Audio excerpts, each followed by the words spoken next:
Hello everyone. Today we shall study a poem and this is first poem of class 10th first flight book.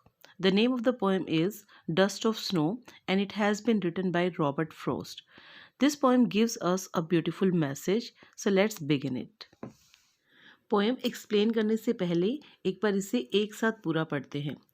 Dust of snow. The way a crow shook down on me, the dust of snow from a hemlock tree, has given my heart a change of mood and saved some part of a day I had rued. तो आपने देखा कि एक छोटी सी poem है, लेकिन इस poem को पूरा पढ़ने के बाद आपको पता लगेगा कि ये हमें एक बहुत ही कन्विंसिंग मैसेज देती है. So let's begin with first stanza. सबसे पहले आपको इस पोएम का नाम याद रखने की ज़रूरत है. पोएम का नाम है डस्ट ऑफ स्नो और इसे कंपोज किया है रॉबर्ट फ्रॉस्ट ने. अब इस स्टैंजा को अगर हम ध्यान से पढ़ेंगे तो हमें कुछ इंपॉर्टेंट बातें नजर आएंगी. The way a crow Shuk down on me, the dust of snow from a हेमलक tree. यहाँ पर क्रो, स्नो और हेमलक ट्री तीन इंपॉर्टेंट चीज़ें हमें दी गई हैं. अगर हम क्रो की बात करते हैं तो क्रो को हम कभी भी ऑस्पिशियस नहीं मानते हैं. ऑस्पिशियस का मतलब है शुभ नहीं मानते हैं. हेमलक ट्री क्या होता है? हेमलक ट्री एक पॉइजनस प्लांट होता है जिस पे वाइट कलर के फ्लावर्स लगे होते हैं, लेकिन ये एक पॉइजनस प्लांट है, मतलब जहरीला पेड़ है. अब इन दोनों चीज़ों के बीच में एक और चीज़ हमें दी गई है जिसे हम स्नो कहते हैं. स्नो का कलर वाइट होता है और वाइट अपने आप में सिंबल है पीस एंड प्योरिटी का. तो इस तरह से जो तीन चीज़ें हमें यहाँ पर दी गई हैं उसमें से दो चीज़ें नेगेटिव अप्रोच रखती हैं जबकि एक चीज़ पॉजिटिव है. क्रो और हेमलक ट्री यहाँ पर नेगेटिव अप्रोच रखते हैं जबकि स्नो पॉजिटिव है. अब पोएट इस स्टैंजा में हमें क्या कह रहे हैं? The way a crow Shuk down on me, the dust of snow from a हेमलक tree. यहाँ पर रॉबर्ट फ्रॉस्ट बहुत दुखी थे, बहुत उदास थे और वो अपने घर से निकल जाते हैं. और अपने घर से निकलने के बाद वो इस हेमलक ट्री के नीचे आकर खड़े हो जाते हैं. अब उनका मूड इतना ख़राब है, वो बहुत अपसेट हैं. लेकिन अचानक से ये जो क्रो इस हेमलक ट्री के ऊपर बैठा हुआ है, ये थोड़ा सा अपनी बॉडी को शेक करता है. अब हो सकता है या तो ये कहीं से उड़कर आया था और इस पर बैठ गया था, या फिर ये अपने फैदर्स को प्रिंट कर रहा था, अपने फैदर्स को संवार रहा था.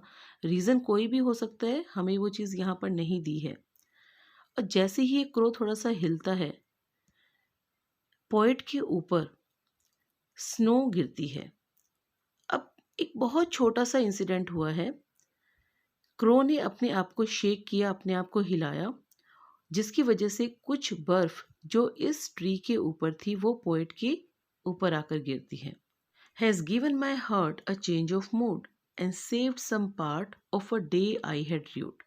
अब पोएट ये कहते हैं कि ये जो छोटा सा इंसिडेंट यहाँ पर हुआ है, इसकी वजह से उनका जो हार्ट था, अचानक से उनका मूड चेंज हो गया. यानी कि उनकी जो स्टेट ऑफ माइंड थी, जो वो इतने दुखी थे, वो एकदम से चेंज हो जाता है और वो बहुत हैप्पी हो जाते हैं, जिसकी वजह से उनके दिन का जो आधा पार्ट था, जो अभी रिग्रेट में बीतने वाला था, सैडनेस में बीतने वाला था, वो सेव हो गया, वो बच गया. फ्रॉस्ट हमें यहाँ ये मैसेज देते हैं कि हम नेगेटिविटी के अंदर भी पॉजिटिविटी की तलाश कर सकते हैं. कभी कभार लाइफ में बहुत छोटी छोटी चीज़ें होती हैं जो एक बहुत बड़ा बदलाव ला सकती है. पोएट इस पोएम में हमें पॉजिटिव रहने के लिए और होपफुल रहने के लिए बोलते हैं, चाहे हमारी लाइफ में कितनी भी वर्स्ट कंडीशन क्यों ना हो. ये एक देखने वाले पर डिपेंड करता है, ये उसके एटीट्यूड पर डिपेंड करता है. अगर वो चाहे तो उसे हर जगह गुडनेस नज़र आ सकती है, वो अच्छाई को ढूंढ सकता है.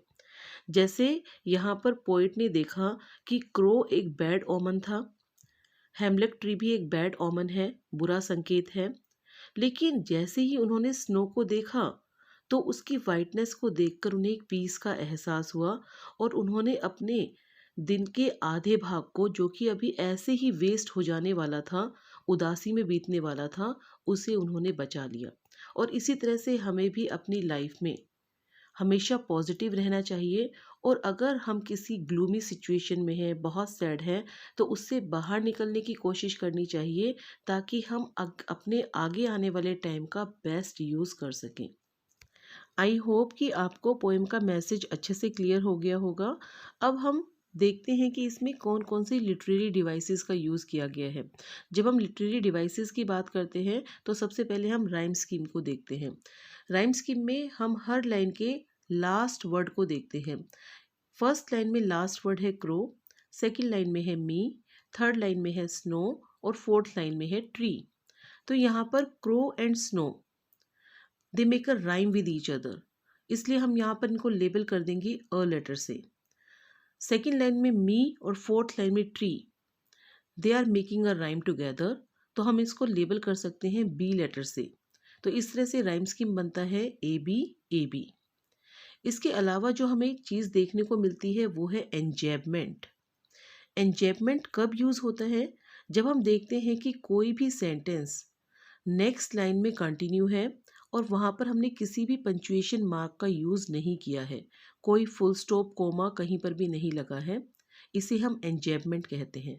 और आप इन चारों लाइन में देख सकते हो कि कहीं पर भी कोई फुल स्टॉप और कोमा नहीं लगा है, one line runs into next line. इसके अलावा जो हमें चीज़ देखने को मिलती है वो है एजोनेंस। सेकेंड लाइन में आप देख सकते हो यहाँ पर वोवल साउंड का प्रोमिनेंस है।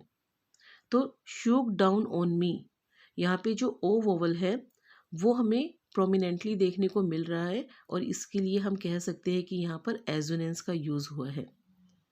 Next we see has given my heart, यहाँ पर हमें एलिट्रेशन देखने को मिलता है जो हमारी थर्ड लिटरेरी डिवाइस है। एलिट्रेशन कब यूज़ होता है? जब हम देखते हैं कि एक कॉन्सोनेंट लेटर या तो कंसेक्टिव वर्ड्स में आ रहा है या फिर क्लोजली कनेक्टेड वर्ड्स में आ रहा है। कंसेक्टिव वर्ड्स का मतलब है दोनों वर्ड्स आपस में साथ साथ होंगे, और क्लोजली कनेक्टेड का मतलब है कि वो थोड़ी सी दूरी पर भी हो सकते हैं। यहाँ पर हम देखते हैं कि हैज़ में ह साउंड और हर्ट में भी ह साउंड, ये एलिट्रेशन पोएटिक डिवाइस को बनाते हैं, जिसको हम हिंदी में अनुप्रास अलंकार भी कहते हैं। इसी तरह से आप नीचे देख सकते हो सेव्ड सम, सेव्ड में स लेटर का साउंड और सम में भी स लेटर का साउंड प्रोमिनेंट है। तो यहाँ पर जब भी कोई कॉन्सोनेंट लेटर आता है, जब वो क्लोजली कनेक्टेड वर्ड्स में होता है जैसा हैज़ और हर्ट के केस में है, या फिर कंसेक्यूटिव वर्ड्स में होता है, उसे हम एलिट्रेशन कहते हैं। नेक्स्ट जो चीज़ हमें यहाँ पर देखने को मिलती है वो है कॉन्सोनेंस। कॉन्सोनेंस का मतलब है कि कोई भी कॉन्सोनेंट लेटर वो हमें एक लाइन में बार बार देखने को मिलेगा, लेकिन उसकी पोजीशन कहीं पर भी हो सकती है।